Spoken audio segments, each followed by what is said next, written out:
করো সুবহানাল্লাহি ওয়া বিহামদিহি সুবহানাল্লাহিল আযীম সুবহানাল্লাহি ওয়া বিহামদিহি সুবহানাল্লাহিল আযীম।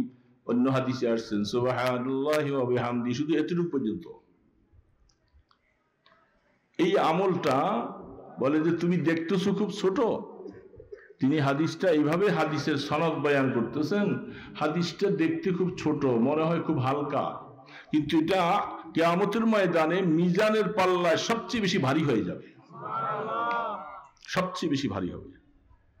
কারণ এই নামটা আমার আল্লাহ পাকের, এই তাসবিহ আমার আল্লাহ পাকের, এই জন্য প্রশংসা তার, তাসবিহ তার, এই জন্য এই আমলটা বেশি ভারী হবে।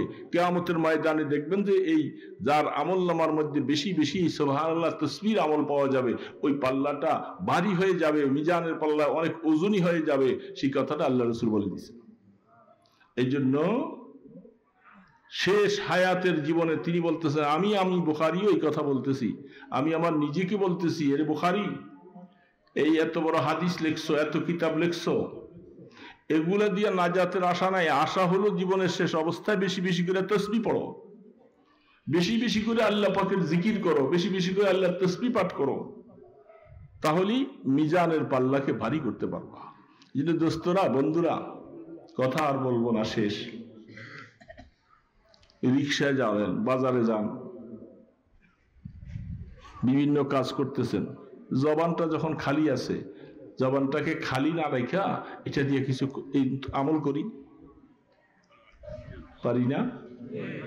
সুবহানাল্লাহি ওয়াল হামদুলিল্লাহ লা ইলাহা ইল্লাল্লাহু আল্লাহু আকবার সুবহানাল্লাহি ওয়া বিহামদিহি সুবহানাল্লাহিল আযীম। এই আমলগুলি শুইয়া থেকে পড়া যায়, হাঁটতে হাঁটতে পড়া যায়, কোনো কাজ করতেছি, মুখে তো আর কাজ নাই, মুখে করা যায়, রিক্সায় চলে অটোতে বসে বসে করা যায়। আমল নামা ভারী হবে বাবা। বুখারী শরীফের সর্বশেষ হাদিস মনে রাখা পারবো, যেই ব্যক্তি আখিরাতে মিজানের পাল্লাকে ভারী করতে চায় সে যেন তাসবিহ বেশি পাঠ করে। এই কথাটাই আয়াত পড়ছিলাম, ছোট্ট করা শেষ। ওয়াসবির নাফসাকা মাআল্লাযীনা ইয়াদউনা রাব্বাহুম বিল গাদাতি ওয়াল আশী। আল্লাহ সুবহানাহু ওয়া তাআলা তার হাবিবকে বলতেছেন, ও আমার হাবিব, আপনার মসজিদে নববীর মধ্যে কিছু কিছু মানুষ এই কোনায় ওই কোনায় ওই কোনায় বসে বসে তারা সকাল সন্ধ্যা মানে সবসময় আমি আল্লাহ পাকের তাসবিহ পাঠ করে, তারা আমার জিকির আজকার করে। আপনি একটু তাদের দিলটাকে একটু খুশি বানাইবার জন্য আপনার হায়াতের কিছু অংশ সময় আপনি তাদের পাশে যে একটু বসেন, তাদের পাশে আপনি যে একটু বসলে তাদের দিলটা খুশি হয়ে যাবে যে রাহমাতুদ দু আলম আমাদের পাশে এসে একটু বসছে, আমাদের আমলটাকে সহি বলে ঘোষণা দিয়েছেন। এই কথাটা আল্লাহ কোরআনে বলতেছেন, ইউরিদুনা ওয়াজহা, তারা যে এই জিকির করতেছে, তাসবিহ পাঠ করতেছে, এর বিনিময়ে তারা দুনিয়ার কিছু চায় না, তাদের ইখলাসের বিনিময়ে তারা আমলটা শুধু আল্লাহর সন্তুষ্টির জন্য করতেছে। এই জন্য আপনি তাদের পাশে যে একটু বসেন, বসলে তাদের আমলটা আরো বরকতময় হবে। দেখছেন, আল্লাহ রসুলকে আল্লাহ পাক বলছেন। এই জন্য এই তাসবিহ আমরা পারবো না বাবা, করবো না সবাই? করার জন্য নিয়ত আছে তো? হাত তুলে দেখাই, আল্লাহ আমাদেরকে কবুল করে নেন। আপনার তাসবিহ পড়তে পড়তে যেন দুনিয়ার থেকে যাইতে পারি, আল্লাহ তৌফিক দিয়েন। হাতলামা বাবা, আখেরাতে যেন মাপ পাই। দুনিয়ার হায়াত তো শেষ হয়ে যাচ্ছে, গেছে, আখেরাতে যেন আল্লাহ আমাদেরকে ভুলা না যান। মৌতের সময় যেন আমাদের মৌতটা ইমানের মৌত হয়। সব সময় এই এরাদা, এই তাসবিহর মধ্যে, রাত্রে বিছানার মধ্যে শুয়েও যেন আল্লাহ আল্লাহ ডাকতে থাকি, তাসবিহ পাঠ করতে থাকি, ইনশাআল্লাহ ফায়দা হবে। এই যে মাদ্রাসার উসিলায়, এটা তো পুষ্করণী ছিল, বিশাল পুষ্করণী, এখন কত সুন্দর মাঠ হয়েছে। বহু বছর আগের থেকেও আসা যাওয়া, কিন্তু হয়তো মাঝখানে আসি নেই, আবার কয়েক বছর আগে আসছিলাম ওইখানে, তো পুষ্করণী সুন্দর মাঠ হয়েছে। এখন আপনাদের ছেলে পেলেগুলাকে দিন শিখাবেন বাবা, দিন শিখাবেন, দিনের বিকল্প নাই। এই ছেলেগুলাকে যদি আপনি দিন শিখাইয়া তাদেরকে হাফেজে কোরআন আলেম বানাইতে পারেন, কিয়ামতের ময়দানে এই ছেলেদের উসিলায় জান্নাতে যাওয়ার রাস্তা খুলে যাবে। কোরআন শরীফে আছে, এগুলি বললে সময় বেড়ে যাবে।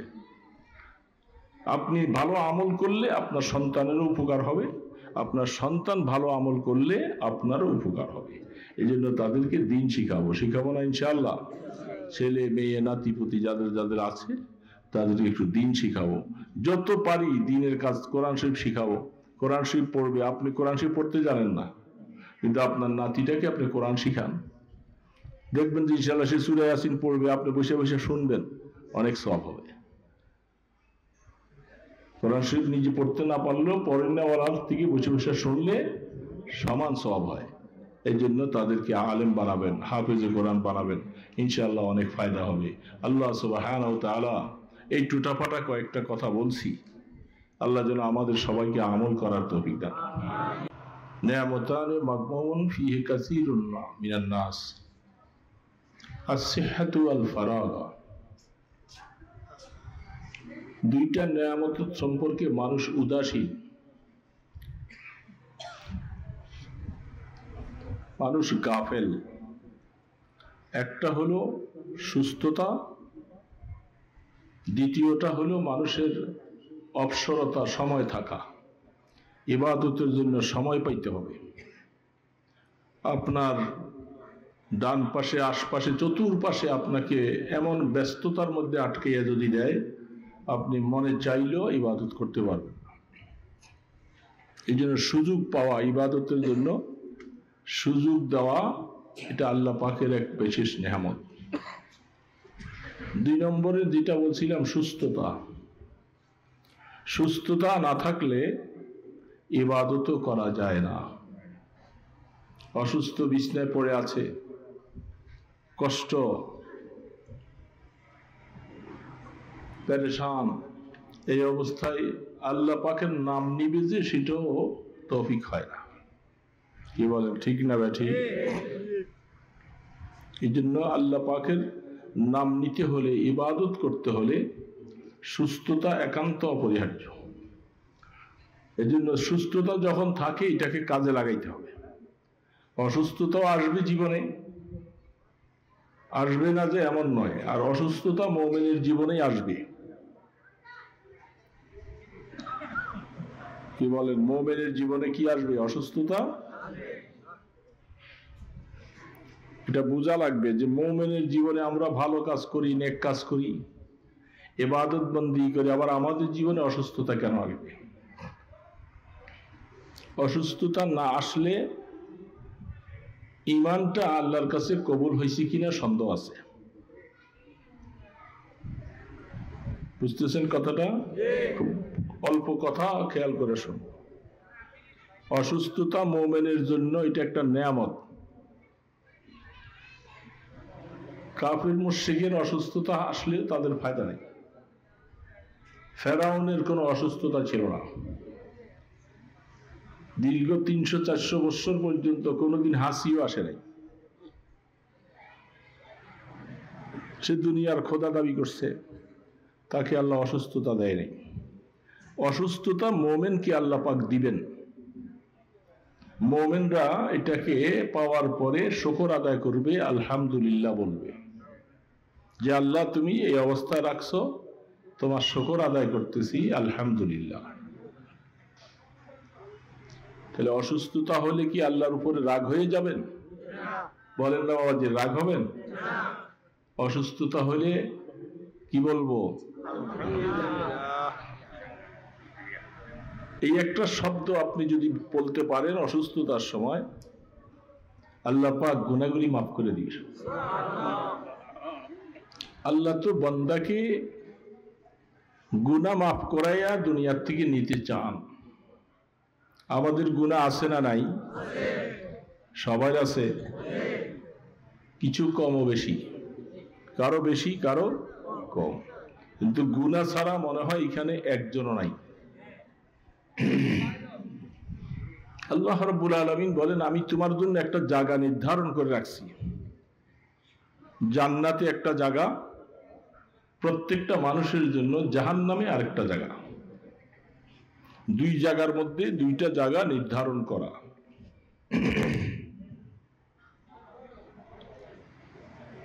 আল্লাহ সুবহানাহু ওয়া তাআলা যখন কোনো মানুষকে যখন জান্নাতে পৌঁছাইয়ে দিবেন, জান্নাতে যাওয়ার জন্য সকলের আশা আছে না ভাই?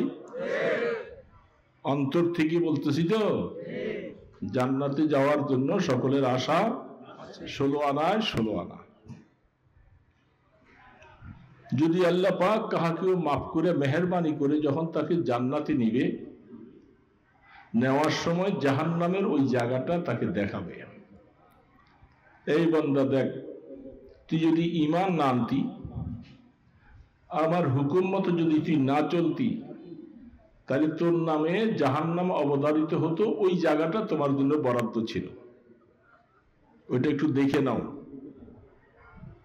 আল্লাহ পাকের মেহেরবানিতে আল্লাহ তোমাকে মাফ করে দিয়েছে, এখন তুমি জান্নাতে যাইতেছ।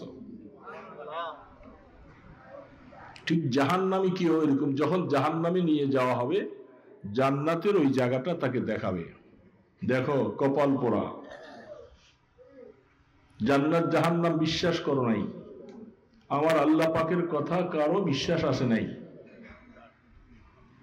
ঈমান আনো নাই, বদামল করেছো, এই জন্য জাহান্নামে যাও। যদি তুমি ঈমানদার হতে, নেক আমল করতে, তোমার জন্য ওই জায়গাটা বরাদ্দ ছিল, ওইটা জান্নাতে।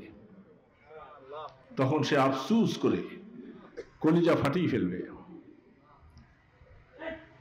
আর আরেক দল মানুষ, যাদের জন্য আল্লাহ পাক জান্নাতে একটা জায়গা বরাদ্দ করে রাখছে, ওইটা যাওয়ার জন্য এই আমলগুলি করা লাগবে, সে আমল করে আমি ওই দিকে উঠতে পারতেছি না, তো আল্লাহ পাক তো বরাদ্দ করে রাখছে। আল্লাহ সুবহানাহু ওয়া তাআলা বলেন যে বান্দা, আমি তোকে দুনিয়ার মধ্যে কিছু মুসিবত দিব, কিছু রোগ বালাই দিব, এই মুসিবত আর রোগগুলি যখন তোকে দিব, আর এগুলি পাইয়া যখন তুই শুকর আদায় করবি, সবর করবি, আল্লাহ পাকের বিনিময়ে তোমার ওই জান্নাতে যাওয়ার জায়গাটা খুলে করবে, পরিষ্কার হয়ে যাবে। তাহলে বোঝা যাচ্ছে রোগের দ্বারা, মুসিবতের দ্বারা জান্নাতে যাওয়ার সহজ রাস্তা হয়।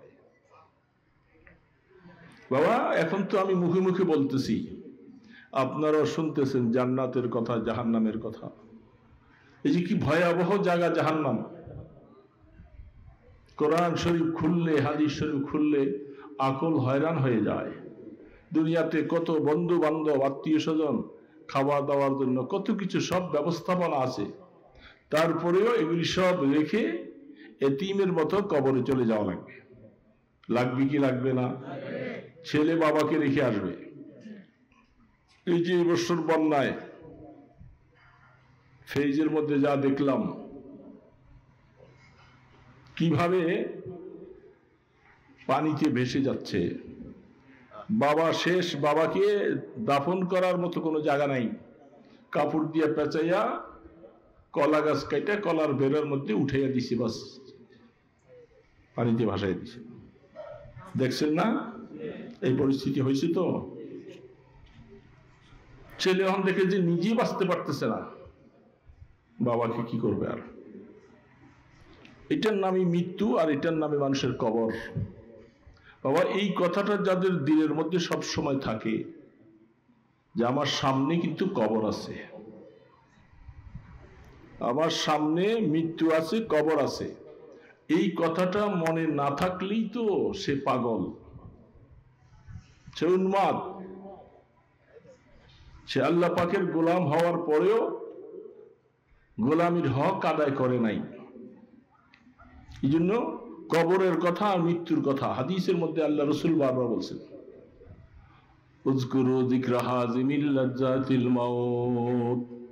এ দুনিয়ার যুবক, বৃদ্ধ, পুরুষ, মহিলা, সকলকে আমি রসুল তোমাদেরকে বলে দিয়ে যাচ্ছি, শুনে নাও, মৃত্যুর যে একটা যন্ত্রণা আছে, ওইটা ভোগ করা লাগবে সবাইকে। ওই কথাটা স্মরণ করব বেশি বেশি। ওইটা যাদের স্মরণে থাকবে, সে উল্টা পথে চলবে না, নামাজ তার ছুটবে না। এর বাবা ঠিক না? ঠিক। যার এই কথা মনে পড়ে যায়, মৃত্যু চলে আসবে হঠাৎ করে, এখন আমি মরে গেলে আমার আপনজন বলতে কেউ নাই। হযরতে আবু বকর সিদ্দিক রাদিয়াল্লাহু তাআলা আনহু, ওমরে ফারুক রাদিয়াল্লাহু তাআলা আনহু, বড় বড় সাহাবায়ে কেরাম, তাদের নাম তো আমরা শুনছি। আবু বকর সিদ্দিক রাদিয়াল্লাহু তাআলা আনহুর মতো এত দামি মানুষ আল্লাহ রসুলের পরে পৃথিবীতে আরেকজন জন্ম হয় নাই আর হবেও না। আবু বকর সিদ্দিক রাদিয়াল্লাহু তাআলা যখন আল্লাহর হাবিব নবুয়তের প্রকাশ ঘটল 40 বছর বয়সে, ওই সময় আবু বকর সিদ্দিক রাদিয়াল্লাহু তাআলা আনহু মদিনা শরীফ ছিলেন না, মক্কা শরীফ ছিল না। তিনি ব্যবসার জন্য গিয়েছিল মুলকে শাম। এই অবস্থায় গাড়ি হিরাত থেকে আল্লাহ রসুলের উপরে ওহী আসছে। কোথায় আসছিলেন ওহীটা? গাড়ি হিরা, এটাকে নাম বলা হয় জাবালে নূর, গাড়ে হিরা। এই শব্দগুলি একটু মনে রাখো মুসলমান, এটা ফায়দা হবে। যেখানে আল্লাহ রসুলের উপরে কোরআন নাজিল হলো সর্বপ্রথম। অনেককে আল্লাহ পাক হয়তো নিয়েছেন, অনেকে উপরে যাইতে পারে নাই, হজের মৌসুমে কমপক্ষে নিচে হলো ওই পাহাড়টা একটু দেখছে। এখানে আসেন নাকি কেউ এরকম দেখছেন? যে এই গাড়ে হেরার ভিতরে আল্লাহ রসুল, এত নির্জন নিস্তব্ধ, কোনো মানুষ নাই, কেউ নাই, সেইখানে ভয়ে আতঙ্কিত হয়ে যাওয়ার কথা। জমিন থেকে কত উঁচা, উঠা বড় কষ্ট। রহমতুল আলম নিজের কিছু খাবার নিয়া, কিছু পানি নিয়া ওইখানে যেত। এগুলার অনেক কথা আছে, এগুলি কথা বললে অনেক সময়ের দরকার।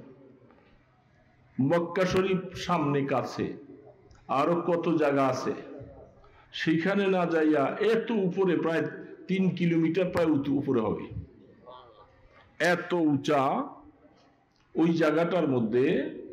এবং সেখানে গাড়ে জাবালে নূরের মধ্যে উঠার পর এখান থেকে বাম দিকে ক্রস করে আর একটু সামনে আগাইয়া যাইয়া গাড়ে হেরা, যেখানে আল্লাহ পাকের তরফ থেকে এমন ভাবে পাথরটাকে কাইটা,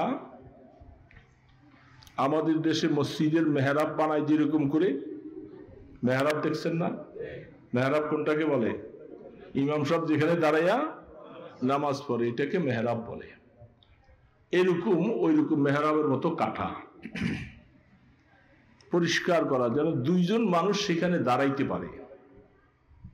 এটা বানানোওয়ালায় কুদরতের দ্বারা বানাইছেন, যেখানে আমার আখেরি জামানার পয়গম্বর আসবে, জিবরিল আলাইহিস সালাম এখানে যাবে। সেই নীরব নিস্তব্ধ জায়গাটা খুব ভয়ের জায়গা, কষ্টের জায়গা। সেইখানে আল্লাহ পাক কোরআন নাজিল করলেন রাসূলের উপরে। এই কোরআন নিয়ে যখন তিনি জমিনে নাইমা আয়েশা যখন যাইতেছিলেন, অনেক দিন ধরে আসা যাওয়া করে, কেউ কোনোদিন ওনাকে জিজ্ঞাসা করে নাই, নামও নেয় নাই, সালাম কালামও নাই।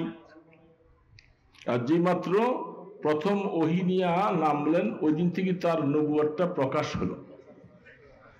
নবুয়ত প্রকাশ হওয়ার সাথে সাথে গাছের দিকের থেকে সালাম আসে, পাথরের পক্ষ থেকে সালাম আসে, বিভিন্ন কীট পতঙ্গ তরুলতা তাদের সকলের পক্ষ থেকে একসাথে সালাম দিতেছে। সালাম আল্লাহ রসুলকে, আসসালামু আলাইকা ইয়া রসুল আল্লাহ, ইয়া নবী আল্লাহ, ইয়া হাবিব আল্লাহ শব্দ বলে সালাম দেওয়া শুরু করলেন। আল্লাহ রসুল তিনি বুঝলেন যে আল্লাহ পাক আমাকে নবুয়তের ওহদা জিম্মাদারি দিয়ে আমাকে ভূষিত করলেন, আসলেন। লম্বা কথা, সেটা ওইসব কোরআনের মধ্যে তাফসীরে আছে। রসুল শরীরটা একবারে ক্লান্ত, শরীরে জ্বর এসে গেছে জিবরিল আলাইহিস সালামের চাপের কারণে। এত কষ্টের পরে তিনি এখন আয়েশা চাদর মুড়ে দিয়ে শুয়ে আছেন। আল্লাহ পাক আয়াত নাযিল করছেন, ইয়া আইয়ুহাল মুদ্দাসসির কুম ফাআনজির ওয়া রাব্বাকা ফাকাব্বির ওয়া সিয়াবাকা ফাতাহহির। ইয়া রাসূল, অন্য সূরা নাযিল করছেন, ইয়া আইয়ুহাল মুযাম্মিল কুমিল লাইলা ইল্লা কালিলা। হে কম্বলওয়ালা, কম্বল মুড়ে দিয়ে শুয়ে রইছেন, আপনাকে কম্বল মুড়ি দিয়া শুয়ে থাকার জন্য আমি নবুয়ত দেই নাই।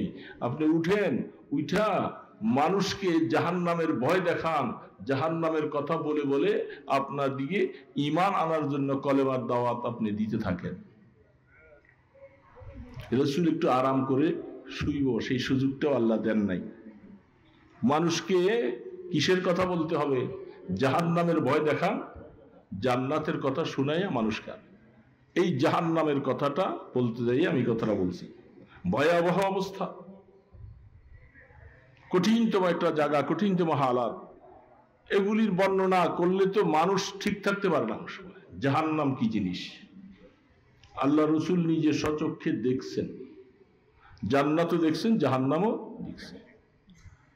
আমরা দেখি না, এই জন্য আমাদের কাছে এটা যেমন কেমন লাগে। তো আমরা না দেখেও বিশ্বাস করি, যার অন্তরে যত বেশি জাহান্নামের ভয় ঢুকবে আর আল্লাহ পাকের মহব্বত ঢুকবে, সে কোনোদিন গুনার কাজ করবে না, আল্লাহ নাফরমানি করবে না, সে ফিরে আসবে। তা আবু বকর সিদ্দিক রাদিয়াল্লাহু তাআলা আনহু তিনি ওই সময় মক্কা শরীফ ছিলেন না। তিনি শাম দেশে গেছে, যাওয়ার পরে সেখানে রাত্রি ঘুমাইছে। ঘুমাবার পরে তিনি একটা স্বপ্ন দেখে। স্বপ্ন দেখতেছে যে মক্কা শরীফের মধ্যে মুহাম্মদ নামীয় যে লোকটা, ওই লোকটার উপরে আল্লাহর তরফ থেকে নবুয়তের ঘোষণা হয়েছে। এবং আবু বকর সিদ্দিক রাদিয়াল্লাহু তাআলা বলতেছে, তিনি তো নবী হয়েছে, তার উজিরে আলা হবে, তুমি প্রধান উজির হবে তার। এই কথাটা স্বপ্ন দেখে তিনি অবাক হয়ে গেলেন। স্বপ্ন দেখে ওইখানে একজন পাদ্রীর কাছে স্বপ্নটা বলতেছিলেন। আমার স্বপ্নটা একটু ব্যাখ্যা করেন তো আপনি। বলে, তোমার বাড়ি কোথায়? বলে, আমার বাড়ি তো মক্কা শরীফ। তুমি বড় ভাগ্যবান, তোমার একজন বন্ধু আছে, তার নাম মোহাম্মদ। তুমি যাইয়া দেখবা সেই লোকটার নবুয়ত প্রাপ্ত হয়েছে, যার কথা তৌরিতে, ইঞ্জিলে, জবুরে, সমস্ত আসমানি কিতাবে যার কথা আছে, তার আবির্ভাব ঘটে গেছে। তুমি তার প্রধান উজিরে আলা হইবা, তুমি তাড়াতাড়ি দেশে চলে যাও।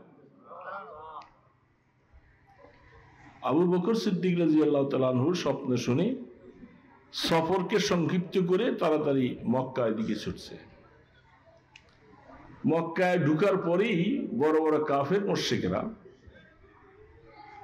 যে বলতেছে, আবু বকর শুনছো, তোমার যে একজন বন্ধু আছে, বন্ধুর মাথা খারাপ হয়ে গেছে। কি? বন্ধু নাকি নবী হয়ে গেছে, তারপরে নবুয়ত আসছে, এমন একটা পাগলামি কথা তুমি শুনছো? আবু বকর সিদ্দিক রাদিয়াল্লাহু তাআলা আনহু সাথে সাথে দৌড়াইয়া আল্লাহ রসুলের দিয়ে যাচ্ছে। যাওয়ার পরে আল্লাহ রসুলকে জিজ্ঞাসা করতেছে, মানিল খবর ইয়া মুহাম্মদ, ওগো মুহাম্মদ, কি খবর, কি ব্যাপার, আপনি আমাকে একটু শোনান।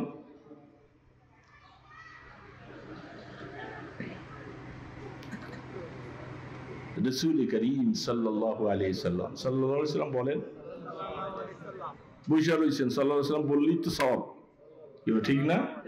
আমলনামার মধ্যে অনেকগুলি সওয়াব লেখা। আল্লাহ রসুল তখন বলতেছেন, আবু বকর, তুমি শাম দেশে একটা স্বপ্ন দেখেছিলা। রসুলের সাথে অন্য কোনো কথা নাই, জিজ্ঞাসা করতেছে কি খবর। আর আল্লাহ রসুল বলতেছে, তুমি শাম দেশে একটা স্বপ্ন দেখছিলা? বলে, হ্যাঁ দেখছি। তুমি অমুক পাদ্রীর কাছে যে তোমার স্বপ্নটা বলছিলা? বলে, হ্যাঁ বলছি। তা আপনি কি করে জানেন? বলে, আমাকে আমার মাহবুব, যিনি আমাকে নবুয়ত দান করেছে, তিনি আমাকে খবর পৌঁছে দিয়েছে। আবু বকর সিদ্দিক রাদিয়াল্লাহু তাআলা দেরি করে নাই, সাথে সাথে বলে, আপনি হাত দেন। মানুষ কে আগে আসবে পরে আসবে দরকার নাই, আমি প্রথম মুসলমান হয়ে যাব, আপনাকে নবী বলে আমি স্বীকৃতি প্রদান করব। আবু বকর সিদ্দিক, সেই আবু বকর সিদ্দিক রাদিয়াল্লাহু তাআলা সম্পর্কে বুখারী শরীফে কতগুলি হাদিস আসছে। আল্লাহ রসুল বলতেছেন, আবু বকর, জান্নাতের যে 8টা গেট আছে, আমার উম্মতের মধ্যে এমন লোক আছে যাদেরকে জান্নাতের 8টা গেটে একসাথে ডাকবে, হালুম্মা ইলাইয়া ইয়া ফুলান, হালুম্মা ইলাইয়া ইয়া ফুলান, এ অমুক তুমি আগে আমার দরজা দিয়ে ঢুকো, ওই দরজা বলবে আমার দরজা দিয়ে ঢুকো। 8টা দরজায় একসাথে ডাকবে তার ভিতরে ঢুকার জন্য। ওই লোকটার বহু দামি লোক না, যাকে জান্নাতের 8 গেট একসাথে ডাকবে ফেরেশতা। আবু বকর সিদ্দিক রাদিয়াল্লাহু তাআলা আনহু বলেন, ওগো আল্লাহর রাসূল, এরকম মানুষও কি হতে পারে এত নেকের মালিক, যাকে জান্নাতের 8টা গেট একসাথে ডাকবে? তিনি তাজ্জব হয়ে গেছেন, আশ্চর্য হয়ে গেছেন। আল্লাহ রাসূল বলেন, আরজু আন তাকুনা মিনহুম ইয়া আবু বকর। বুখারী শরীফের হাদিস। আবু বকর সিদ্দিক রাদিয়াল্লাহু তাআলা আনহুকে আল্লাহ রাসূল বলতেছেন, শোনো আবু বকর, আমি নবী এই কথা আশা পোষণ করতেছি ওই ব্যক্তি তুমি আবু বকর হইবা। সুবহানাল্লাহ বলেন না, বলেন করে। সেই ব্যক্তি 8টা দরজা দিয়া সমস্বরে একসাথে ডাকবে, ওই ব্যক্তি তুমি। আবু বকর সিদ্দিক রাদিয়াল্লাহু আনহু চোখের পানি ছেড়ে দিলেন, আমার মতো মানুষ, ওগো রাসূল, আমি এই মর্যাদা পাবো? বলে, হ্যাঁ, তুমি নিঃসন্দেহে মনে রাখো। আবু বকর সিদ্দিক রাদিয়াল্লাহু তাআলা আনহু এত দামি মানুষ, এত দামি, আল্লাহ রসুলের পরে এত দামি কোন সাহাবারা হয় নাই। ওমরে ফারুক রাদিয়াল্লাহু তাআলা আনহু একদিন আবু বকর সিদ্দিক রাদিয়াল্লাহু তাআলা আনহুকে বলতেছেন, আবু বকর, আপনি তো জীবনে অনেক আমল করছেন। ওমর বলতেছে, আমার ওমরের জীবনে যত আমল করছি, যত হজ, উমরা, নামাজ, রোজা, তাসবিহ, তাহলিল যা কিছু পড়ছি, আবু বকর, আমি একটা প্রস্তাব আপনাকে দিতে চাই যে আমার ওমরের সমস্ত জীবনের আমলগুলি আপনাকে দিয়ে দিব, আমি আল্লাহর কাছে বলবো, আর আপনি আবু বকর আমাকে আপনার একটা রাত্রের আমল আমাকে দিবেন কিনা একটু বলেন। ওনার সারা জীবনের আমল আর আবু বকর সিদ্দিকের এক রাত্রের আমল। আবু বকর সিদ্দিক বুঝতে পারে নাই, মনে মনে চিন্তা করছে, তো ব্যবসাটা তো অনেক বড় ব্যবসা, আমার এক রাত্রের আমল দিয়ে দিলে ওমরের সারা জীবনের আমল আমাকে দিয়ে দিবে, তো এটা তো অনেক বেশি। তিনি মনে মনে একটু চিন্তা করছিলেন, হ্যাঁ বলবে। আল্লাহ রসুল তাড়াতাড়ি খবর পাঠাইছে, আমার আবু বকরকে বলে দাও, খবরদার ওমরের এই প্রস্তাবে যেন তিনি রাজি না হয়, কারণ ওমরের সারা জীবনের আমল এক পাল্লায় ওজন করলে আবু বকর তোমার এক রাত্রের আমলের সমান হবে না। সেই রাত্রটা ওই রাত্র, যে রাত্র আবু বকর সিদ্দিক আল্লাহ রসুলকে নিজের সাথী বানাইয়া সেই গারে সুরে শত্রুদের আক্রমণের থেকে বাঁচার জন্য গারে সুরে দেয়া ছিলেন, উঠতে পারে না, আবু বকর রসুলকে কাঁধে নিয়ে সেখানে উঠছিলেন। ওই রাত্রটা রসুলের সাথে 3 দিন ছিল সেখানে। ওই রাত্রটার আমল আল্লাহ সুবহানাহু ওয়া তাআলা, ওমর তোমার সারা জীবনের আমল একসাথে করলেও আবু বকরের এক রাত্রে আমলের সমান হবে না। তিনি আবু বকর, তিনি এই উম্মতের আবু বকর সিদ্দিক। এখন আবু বকর সিদ্দিক রাদিয়াল্লাহু তাআলা আনহু এত আমল করার পরে, দোস্ত আমি এই কথাটা বলার জন্য একটু ভূমিকা বলছি, এত আমল যার কাছে, রোজা, হজ, যাকাত, আমাদের কাছে আমল কতটুকু কি আছে এটা আমরা তো জানি, সবাই সবারটা জানি না, কিন্তু বাবা জানি কি জানি না, সাহেবুল বাইতি আদরা বিমা ফি, আমার কি আমল আছে আমি জানি, আপনার কি আমল আছে আপনি জানেন, আল্লাহ পাকের কাছে নিয়ে যাওয়ার মতো কি আমল এটা প্রত্যেকে জানি।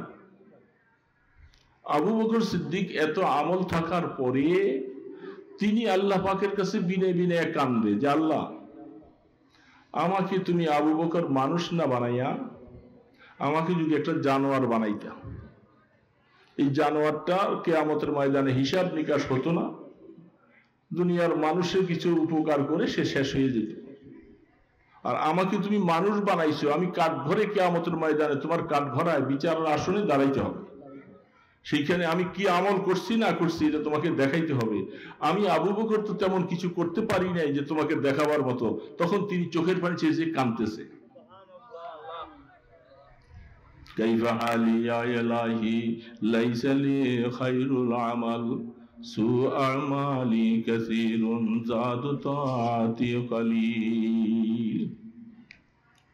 আবু বকর সিদ্দিক বলতেছে, খুযু লুতফিকা ইয়া ইলাহি মাল্লাহু জাদুন কলিল ইন্নাহু শাখসুন গরীবুন মুযনিবুন আবদুন যালিল যামবুহু যামবুন আযীমুন ফাগফিরিয যামবাল আযীম মুখলিসুন বিসসিদকি ইয়াতি ইনদা বাবিকি ইয়া জালিল কুল্লি নারান আবরিদি ফি হাক্কিন কামা কুলতা কুল্লা ইয়া নারু কুনি আনতা ফি হাক্কিল খালিল। আবু বকর সিদ্দিক রাদিয়াল্লাহু তাআলা হাত তুলে চোখের পানি ছেড়ে কাঁদে, আল্লাহ আমার কাছে কোনো আমল নাই, আমি জীবনে তোমাকে দেখাবার মতো কোনো আমল করতে পারিনি, শুধু গুনার গুনাই করছি। এ মাওলা, তুমি তোমার ইব্রাহিমকে যেইভাবে আগুনের কুণ্ডিতে ফালাইবার সময় আগুনকে তুমি বলছিলা, আগুন তুই আমার ইব্রাহিমের জন্য ঠান্ডা হয়ে যা। আল্লাহ, আমার আবু বকরকে যদি আল্লাহ তুমি নারাজ হইয়া যদি আগুনে ফেলো, আমার আগুনটাকে ঠান্ডা হবার জন্য তুমি ইব্রাহিমের মতো একটু ঘোষণা দিও। কুল্লি নারান আবরিদি ফি হাক্কিন কামা কুলতা কুল্লা ইয়া নারু কুনি আনতা ফি হাক্কিল খালিল। দোস্ত, আবু বকর সিদ্দিক রাদিয়াল্লাহু তাআলা আনহু এত আমল, এত নেক, এত কিছু থাকার পরে নিজকে আল্লাহর সামনে যদি এভাবে পেশ করে, চোখের পানি ছাড়তে ছাড়তে বুক ভাসাইয়া ফেলে, দোস্ত আমার আর আপনার কি অবস্থা? আমাদের হালাতটা কি হবে? আমরা তো বুড়া হয়ে গেছি। যারা বুড়া হয়ে গেছে বাবা, একটা পা কবরের দিকে চলছে, কখন ডাক আসছে শুধু ডাকের অপেক্ষায়, কোন সময় ডাক চলে আসবে। জুয়ানরা এখনো সেই মজা বুঝে নাই। বার্ধক্যের মধ্যে যে কি কষ্ট আর কি হালাত, এটা জুয়ানরা বুঝবে না। এরা যখন আবার বুড়া হবে তখন বুঝবে, তখন বুঝে আসবে না। এই জন্য বুড়াওয়ালাদের তো দিল একেবারে ভাঙ্গে দেওয়ার কথা। কয়দিন আর বাঁচবো, কয়দিন আর বাঁচবো, কখন আর এই জমিনে চলবো? হঠাৎ করে ডাক চলে আসবে, যাওয়া লাগবে। যাওয়ার জন্য কি সামান, যাওয়ার জন্য কি সামান নিছি। এই জন্য বুখারী রাহমাতুল্লাহ আলাইহির মতো মানুষ, ইমাম বুখারী রাহমাতুল্লাহ আলাইহি, আসমানের নিচে জমিনের উপরে সবচেয়ে সহি কিতাব হলো সহিহ বুখারী। তিনি এই বুখারী শরীফের শেষ একটা হাদিস আনছেন। হাদিসটার আগে দিয়া তিনি একটা হেডলাইন করেছেন, ওয়ানাজাউল মাওয়াজিন আল কিসতা লিয়াউমিল কিয়ামাহ বাবু উজনে আমাল। কিয়ামতের ময়দানে যে আমলের ওজন হবে এর মধ্যে কোনো সন্দেহ নেই বাবা। সন্দেহ আছে? বলেন সবাই, সন্দেহ আছে? আমলের ওজন হবে। আমি বলতেছি, আপনারা শুনতেছেন, আমার কাছে তো আমার হারাতটা বুঝলে আমি কি বলতেছি, আমারও তো এই কথা। আমলের ওজন হবে। আলেম হোক আর ফাজিল হোক, মুহাদ্দিস, মুফতি, ওয়াইজিন, বক্তা, কিছু দেখার মতো নাই। রাষ্ট্রপতি না পুলিশ না সে কি, কিছুই দেখার মতো নাই। দেখার শুধু একটাই, আমল আর ঈমান। আমল আর ঈমান। এই জন্য বুখারী রাহমাতুল্লাহ আলাইহি জীবনের শেষ অবস্থায় তিনি কিতাব লেখার পরে যে হেডলাইনটা শেষে দিয়া লিখছে, বাবু উজনিল আমাল। আমলের ওজন হবে কিয়ামতের ময়দানে। কিয়ামতের ময়দানে আমলের ওজন হবে। সেদিন ওজনের মধ্যে যে যার পাল্লাটা ভারী হবে সে জান্নাতে যাবে, আর যার পাল্লাটা নিচে ডাইবা না যাইবা উপরে হালকা হয়ে যাবে সে জাহান্নামে যাবে। আরেক দল মানুষ, তাদের নেকের পাল্লা বদের পাল্লা দুটোটা সমান। আমাদের দেশের মাপার বেশ কম। আমাদের দেশে যে কোনো চাউল হোক, যে কোনো জিনিস মাপতে গেলে দুই দিকের পাল্লা কি থাকে? সমান। সমান থাকলে তখন আমরা কি বলি যে মাপটা ঠিক আছে। যদি বাম দিকের পাল্লা পিছনের দিকে যাবে তাহলে মাপে কম, ডান দিকের পাল্লা যদি ডান দিকে একটু ডাইবা যায় তাহলে বোঝা যাবে যে সেই লোকটা মাল বেশি দিয়ে ফেলছে। কি বলে, ঠিক না? এটা দুনিয়ার হিসাব, আখিরাতের হিসাব একটু বেশ কম। সূরা আরাফ খুলে দেখবেন, জান্নাত এবং জাহান্নামের মাঝখানে একটা জায়গা আছে। জান্নাত এবং জাহান্নামের মাঝখানে একটা জায়গা আছে, ওইটার নাম আরাফ। এই নামের উপরে কোরআন শরীফে একটা সূরা আসছে, সূরাতুল আরাফ। বুঝতেছেন বাবা, বুঝতেছেন? আমি আর অল্প কয়েকটা কথা বলি, শেষ করবো, বিরক্ত হবেন না। জান্নাতও নয়, জাহান্নামও নয়, এটা মাঝখানে ভিন্ন আরেকটা জায়গা। জান্নাতওয়ালারা এটা দেখলে বুঝবে যে এটা মনে হয় জাহান্নামী, আর জাহান্নামীওয়ালারা এখানে গেলে মনে করবে এটি বুঝি জান্নাত। এটার নাম আরাফ। যেই লোকটা কিয়ামতের ময়দানে আমলনামা ওজন করার সময় নেকের পাল্লা ভারীও হয় নাই, বদের পাল্লা হালকা হয় নাই, দুই দিকের পাল্লা সমান, কোন দিকে ডাবেও নাই উঠেও নাই। এই সমান যারা হবে তার নেক আর বদ দুইটা সমান। একটু বেশি হইলে, নেক বেশি হলে জান্নাতে যাইতো, আর বদ বেশি হলে জাহান্নামে যাইতো। আল্লাহ পাকের হুকুম হলো এই ধরনের লোকগুলি যাদেরকে হিসাব করবে কিয়ামতের ময়দানে, এরা ওই আরাফে যাবে, যে জায়গাটা জান্নাত এবং জাহান্নামের মাঝখানে। নেকের পাল্লা ভারী নয়, বদের পাল্লা ভারী নয়। কোথায় যাবে? কোথায় যাবে বাবা? আরাফে। আরাফে যাওয়ার পরে বোঝা যাচ্ছে যে জীবনে কিছু আমল করছে কিন্তু একটু বাড়াইয়া করতে পারি নাই। এখানে থাকবে অনেকদিন। থাকার পরে আল্লাহ সুবহানাহু ওয়া তাআলার দিকে বারবার কাল দোয়া করতে থাকবে, আল্লাহ তোমার উপর আনছিলাম, একটু আমল বাড়াইতে পারি নাই, গুনাহ করছি বেশি, সওয়াবের কাজও করছি বেশি। দীর্ঘ সময় থাকার পরে আল্লাহ পাক তাদের দিকে রহমতের নজর দিবেন, সুবহানাল্লাহ। দিয়া বলবে, যা বান্দা তোরা এতদিন পর্যন্ত আরাফে ছিলি, আমার আল্লাহ পাকের রহমতের দরিয়ায় জোশ মারছে, আমি তোদেরকে মাফ করে দিলাম, মাফ করে তোদেরকে জান্নাতে যাওয়ার অনুমতি দিয়ে দিলাম। এরা হলো আরাফের বাসিন্দা। উজনে আমালের মধ্যে কিয়ামতের ময়দানে বুখারী রাহমাতুল্লাহ আলাইহি তিনি বাবটা তৈরি করলেন, আমলের ওজন হবে, আমলের ওজন হবে। কেউ বিভিন্ন কথা বলতে পারেন, এগুলি আমরা হাদিসের দরসের মধ্যে তখন ওইভাবে বলি, ছাত্রদেরকে যখন পড়াইতে বসি তখন বলি। বুখারী শরীফ খতমের সময় বলা হয়, এগুলি এই মজমার মধ্যে বলা নয়, শুধু আমি সূত্রটা বলতেছি।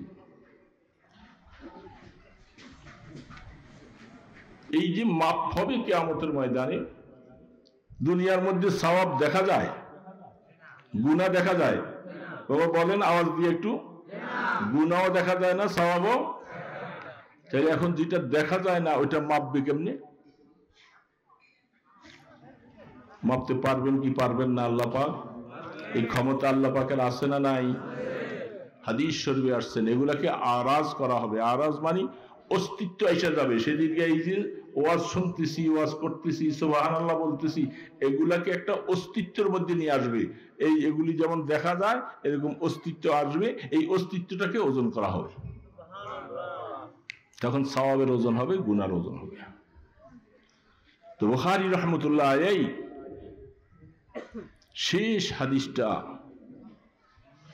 তিনি বলছেন, কালিমাতান খাফিফাতান সাকিলাতান ফিল মিজান হাবিবাতান ইলার রহমান সুবহানাল্লাহি ওয়া বিহামদিহি সুবহানাল্লাহিল আযীম। এই হাদিসটা বুখারীর সর্বশেষ হাদিস। বুখারী রাহমাতুল্লাহ আলাইহি বলছেন, আমারও জীবনের শেষ অবস্থা, আমি জীবনে যা কষ্ট করে হাদিসটুকু লিখছি, আমি জীবনের শেষ অবস্থায় আল্লাহ সুবহানাহু ওয়া তাআলা তার নবী, তার হাবিব, তার বন্ধুকে ইন্তেকালের মাত্র 3 মাস আগে সূরা নসর নাজিল করেছেন। ইযা জাআ নাসরুল্লাহি ওয়াল ফাতহ ওয়া রাআইতান নাসা ইয়াদখুলুনা ফি দীনিল্লাহি আফওয়াজা فسبح بحمد ربك واستغفر إنه كان توابا। এই সূরাটা নাযিল করে আল্লাহ পাক তার বন্ধুকে বলতেছে, বন্ধু আপনারও হায়াতের প্রায় শেষ, অল্প দিন বাকি, জীবনে যা কিছু করছেন তো করছেন, এখন আপনার জন্য আমি আল্লাহ আপনাকে রাস্তা দেখাইতেছি, আপনি বেশি বেশি করে আল্লাহ পাকের তাসবিহ পাঠ করেন আর আল্লাহর কাছে তওবা করেন। সুবহানাল্লাহ। ফাসাব্বিহ বিহামদি রাব্বিকা ওয়াস্তাগফির। রাসূলকে বলছেন, রাসূলকে বলার মানে হলো আপনাকে আমাকে শিক্ষা দিয়ে দিচ্ছে, তোমরা যখন বুড়া হয়ে গেছো, বয়স হয়ে গেছে, তোমাদের এখন কাজ কি? হয়তো এখন বেশি বেশি আমল করতে পারো না, তাহাজ্জুদ পড়তে পারো না, বেশি জিকির আজকার করতে পারো না, মাথা গরম হয়ে যায়। তুমি এখন তোমার হায়াতের শেষ অবস্থার মধ্যে তুমি বেশি বেশি করে তাসবিহ পাঠ। আল্লাহুম্মা সাল্লি আলা মুহাম্মাদিন ওয়া আলা আলিহি ওয়া আসহাবিহি ওয়া বারিক ওয়া সাল্লিম। আল্লাহুম্মা সাল্লি আলা মুহাম্মাদিন ওয়া আলা আলিহি ওয়া আসহাবিহি ওয়া বারিক ওয়া সাল্লিম। اللهم صل على محمد وعلى آله وأصحابه وبارك وسلم.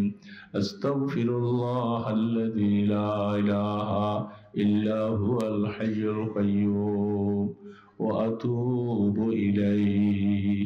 أستغفر الله ربي من كل ذنب وأتوب إليه. لا حول ولا قوة إلا بالله العلي العظيم. الحمد لله رب العالمين والصلاة والسلام على أشرف الأنبياء والمرسلين. يا حي يا قيوم برحمتك نستغيث. يا حي يا قيوم برحمتك نستغيث.